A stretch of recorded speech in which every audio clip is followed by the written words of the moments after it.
Hello! Welcome back to Read Along with Grandma Sherry. I hope you are doing well today. Why don't we get started? Today, I have for you a story written by David Shannon. It is called A Bad Case of Stripes. Let's get started. Camilla Cream loved lima beans, but she never ate them. All of her friends hated lima beans, and she wanted to fit in. Camilla was always worried about what other people thought of her. Today, she was fretting even more than usual. It was the first day of school, and she couldn't decide what to wear. There were so many people to impress. She tried on 42 outfits, but none seemed quite right. She put on a pretty red dress and looked in the mirror. Then she screamed. Her mother ran into the room, and she screamed too. "Oh, my heavens!" she cried. "You're completely covered with stripes!" This was certainly true. Camilla was striped from head to toe. She looked like a rainbow. Mrs. Cream felt Camilla's forehead. "Do you feel all right?" she asked. "I feel fine," Camilla answered, "but just look at me." "You get back in bed this instant," her mother ordered. "You're not going to school today." Camilla was relieved. She didn't want to miss the first day of school, but she was afraid of what the other kids would say, and she had no idea what to wear with those crazy stripes. That afternoon, Dr. Bumble came to examine Camilla. "Most extraordinary," he exclaimed. "I've never seen anything like it. Are you having any coughing, sneezing, runny nose, aches, pains, chills, hot flashes, dizziness, drowsiness, shortness of breath, or uncontrollable twitching?" "No," Camilla told him. "I feel fine." "Well then," Dr. Bumble said, turning to Mrs. Cream, "I don't see any reason why she shouldn't go to school tomorrow. Here's some ointment that should help clear up those stripes in a few days. If it doesn't, you know where to reach me." And off he went. The next day was a disaster. Everyone at school laughed at Camilla. They called her Camilla Crayon and Night of the Living Lollipop. She tried her best to act as if everything was normal, but when the class said the Pledge of Allegiance, her stripes turned red, white, and blue, and she broke out in stars. The other kids thought this was great. One yelled out, "Let's see some purple polka dots." Sure enough, Camilla turned all purple polka dotty. Someone else shouted, "Checkerboard!" and a pattern of squares covered her skin. Soon, everyone was calling out different shapes and colors, and poor Camilla was changing faster than you can change channels on a TV. That night, Mr. Harms, the school principal, called. "I'm sorry, Mrs. Cream," he said. "I'm going to have to ask you to keep Camilla home from school. She's just too much of a distraction, and I've been getting calls from the other parents. They're afraid those stripes may be contagious." Camilla was so embarrassed. She couldn't believe that 2 days ago everyone liked her. Now nobody wanted to be in the same room with her. Her father tried to make her feel better. "Is there anything I can get you, sweetheart?" he asked. "No, thank you," sighed Camilla. What she really wanted was a nice plate of lima beans, but she had been laughed at enough for one day. Well, yes, I see," Dr. Bumble mumbled as Mrs. Cream phoned the next day. "I think I'd better bring in the specialists. We'll be right over." About an hour later, Dr. Bumble arrived with 4 people in long white coats. He introduced them to the Creams.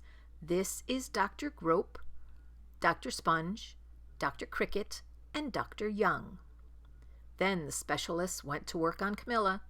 They squeezed and jabbed, tapped and tested. It was very uncomfortable.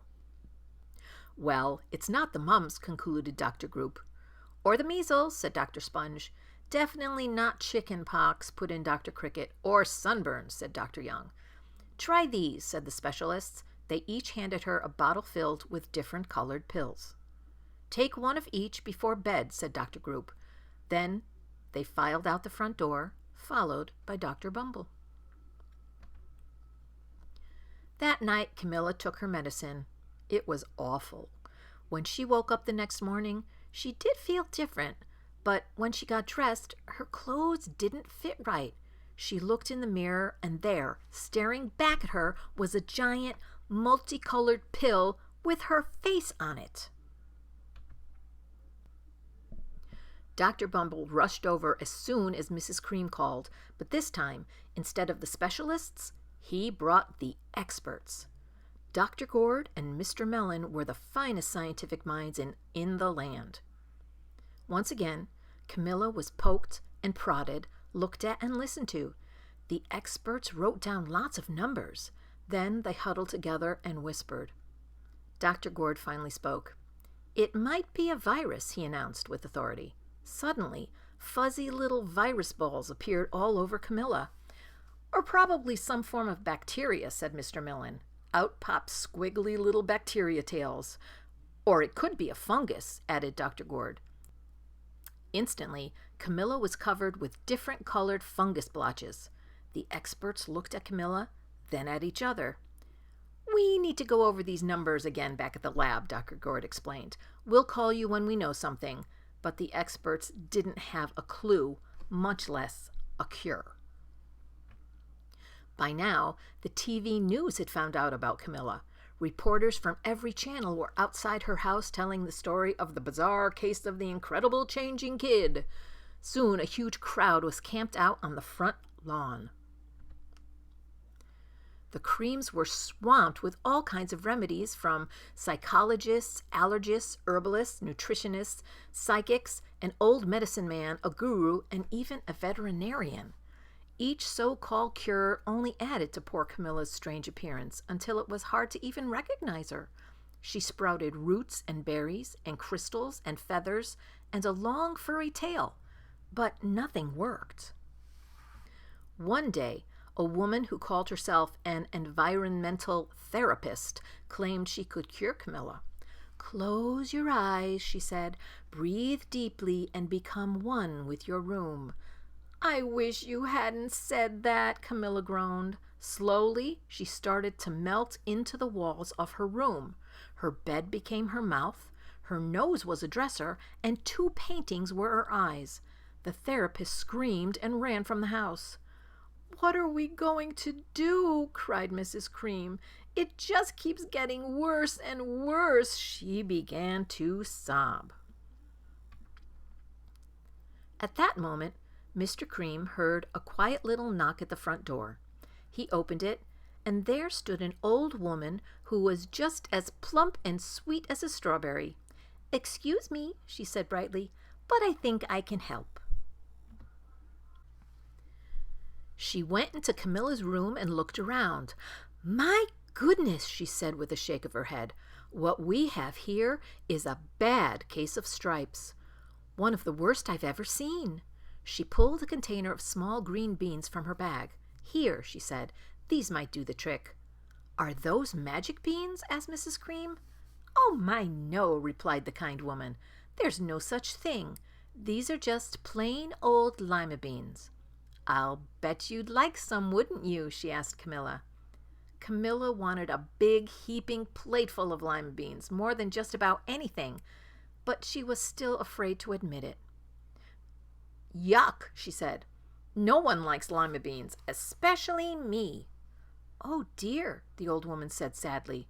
"I guess I was wrong about you." She put the beans back in her bag and started towards the door. Camilla watched the old woman walk away.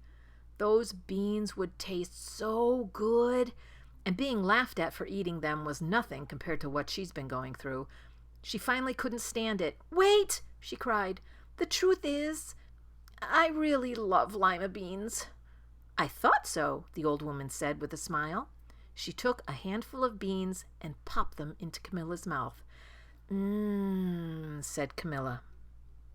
Suddenly, the branches, feathers, and squiggly tails began to disappear. Then the whole room swirled around. When it stopped, there stood Camilla, and everything was back to normal. "I'm cured!" she shouted. "Yes," said the old woman. "I knew the real you was in there somewhere." She patted Camilla on the head, Then she went outside and vanished into the crowd. Afterwards, Camilla wasn't quite the same. Some of the kids at school said she was weird, but she didn't care a bit.